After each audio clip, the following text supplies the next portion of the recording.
கிருஷ்ணகிரி மாவட்டத்தில் தேசிய பெண் குழந்தைகளை காப்போம், பெண் குழந்தைகளுக்கு கற்பிப்போம் திட்டத்தை சிறப்பாக செயல்படுத்துவதற்காக மாவட்ட அளவில் செயல்படுகின்ற ஒருங்கிணைப்பாளர்களுக்கான 3 நாள் பயிற்சி முகாம் கடந்த சில தினங்களுக்கு முன்பு கிருஷ்ணகிரியில் நடைபெற்றது. மாவட்ட ஆட்சித்தலைவர் தினேஷ்குமார் கலந்து கொண்டு முகாமினை தொடங்கி வைத்தார்.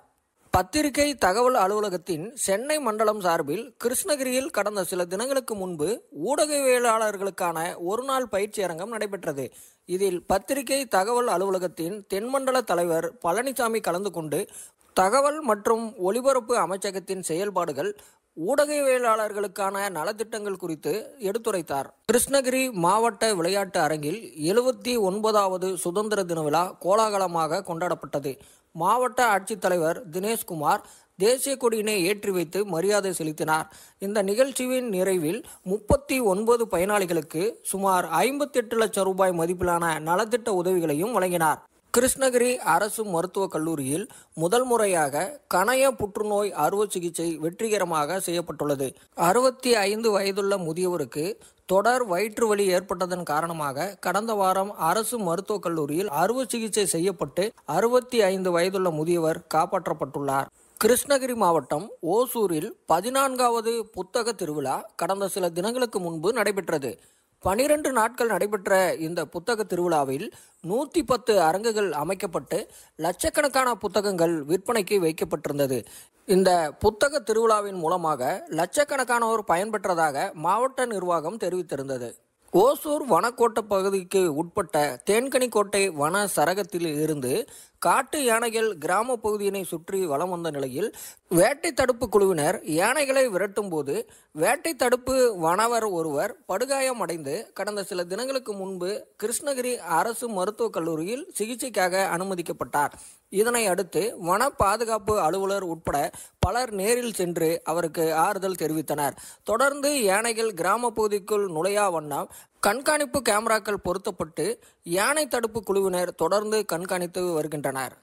ஓசூர் வனக்கோட்ட பகுதிகளை பிளாஸ்டிக் இல்லா பகுதியாக மாற்றுவதற்கான தூய்மைப்படுத்தும் பணி கடந்த சில தினங்களுக்கு முன்பு நடைபெற்றது. மாவட்ட வன அலுவலர் பவான் ஜெகதீஷ் சுதாகர் கலந்து கொண்டு பிளாஸ்டிக் பொருட்களை அகற்றினார். இதில் 3 டன்னுக்கும் அதிகமான பிளாஸ்டிக் பொருட்கள் ஆங்காங்கே வீசப்பட்டிருந்த நிலையில் ஓசூர் வனக்கோட்டத்திற்குள் வருகின்ற சுற்றுலா பயணிகள் பிளாஸ்டிக் பொருட்களை தவிர்க்குமாறு கேட்டுக்கொண்டார். கிருஷ்ணகிரியில் 1 மாத காலம் நடைபெற்ற 31வது அகில இந்திய மாங்கனி கண்காட்சியின் நிறைவு விழாவில் அரசு துறை சார்பில் அமைக்கப்பட்ட அரங்குகளில் சிறந்த அரங்காக தோட்டக்கலைத்துறை தேர்வு செய்யப்பட்டு முதல் பரிசினை மாவட்ட ஆட்சியர் தினேஷ்குமார் வழங்கினார். கிருஷ்ணகிரி மாவட்டம் ஓசூர் மாநகராட்சி பகுதிகளில் ஞாயிற்றுக்கிழமை தோறும் குப்பைகளை அகற்றும் தன்னார்வ தொண்டு திட்டத்தை மாநகராட்சி மேயர் சத்யா கடந்த சில தினங்களுக்கு முன்பு தொடங்கி வைத்தார். இந்த திட்டத்தின் மூலமாக பொதுமக்கள் தன்னார்வத்துடன் கலந்து கொண்டு தங்கள் பகுதிகளில் உள்ள குப்பைகளை அகற்ற வேண்டும் என்று கேட்டுக்கொண்டார். கிருஷ்ணகிரி மாவட்டத்தில் 8 புதிய பேருந்து வழித்தடங்கள் தொடக்க விழா கடந்த சில தினங்களுக்கு முன்பு ஓசூரில் நடைபெற்றது. இதில் மாநில உணவு மற்றும் உணவுப் பொருட்கள் வழங்கல் துறை அமைச்சர் சக்கரபாணி கலந்து கொண்டு புதிய பேருந்துகளை தொடங்கி வைத்தார். மத்திய மாநில அரசுகள் இணைந்து செயல்படுத்தும் தேசிய வேளாண் அபிவிருத்தி திட்டத்தின் கீழ் 150 விவசாயிகளுக்கு புல் அறுக்கும் இயந்திரத்தினை மாவட்ட ஆட்சியர் தினேஷ்குமார் கடந்த சில தினங்களுக்கு முன்பு வழங்கினார். கிருஷ்ணகிரி மாவட்ட ஆட்சியர் அலுவலகத்தில் விநாயகர் சதுர்த்தி முன்னேற்பாடு பணிகள் குறித்த அனைத்து துறை அதிகாரிகளின் ஆய்வுக் கூட்டம் நடைபெற்றது.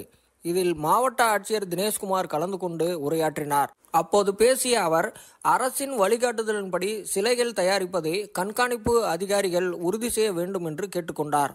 உலக இளைஞர் தினம் குறித்து விழிப்புணர்வு ஏற்படுத்தும் வகையில் 9ஆம் வகுப்பு பயிலும் நித்தீஷ் என்கின்ற மாணவன் தொடர்ந்து 10 மணி நேரம் சிலம்பம் சுற்றி உலக சாதனை புத்தகத்தில் இடம்பெற்றார். கடந்த வாரம் கிருஷ்ணகிரி அரசு ஆண்கள் மேல்நிலைப் பள்ளியில் அதிகாலை 5 மணி அளவில் சிலம்பம் சுற்றும் பணியினை தொடங்கிய அந்த சிறுவன் தொடர்ந்து 10 மணி நேரம் சிலம்பம் சுற்றி உலக சாதனை புத்தகத்தில் இடம்பெற்றார்.